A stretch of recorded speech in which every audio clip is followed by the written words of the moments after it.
35 საათზე მეტი ამ მტკვარში სამძებრო სამუშაოები გრძელდება. ნაპოვნია 4 ადამიანის ცხედარი. ერთ-ერთი 24 წლის უტა ელიავას ეკუთვნის, მეორე კი 21 წლის აითა ჯმამედოვას, რომელსაც ოჯახი 1 აპრილიდან ეძებდა. ის მტკვარში გადავარდნილი მანქანის მგზავრების ძებნისას იპოვეს. ცხედრები ექსპერტიზაზეა გადასვენებული.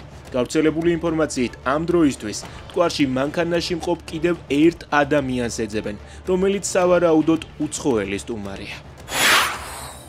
უკრაინასა და რუსეთს შორის დღეს შეხვედრა არ შედგა. ზელენსკის განცხადებით, უკრაინის დელეგაცია სტამბოლში გაემგზავრება და 16 მაისსაც იქ დარჩება. მედიის ცნობით, ერდოღანი მზადაა მოლაპარაკებებისთვის ზელენსკი და პუტინი მიიღოს, თუ ისინიც მზად იქნებიან. აპრილში საქართველოში ყველაზე მეტი ფული 104.200.000 დოლარი ამერიკის შეერთებული შტატებიდან და იტალიიდან გადმოირიცხა. საკურა არ არის დეკორატიული ტყემლის ხეებია, მერიას არაფერი გადაუხდია. ასე ეხმაურება ჩხოროწყუს მერი გავრცელებულ ინფორმაციას, რომ ჩხოროწყუში დარგული მცენარეები საკურას ნაცვლად ტყემლის ხეები აღმოჩნდა.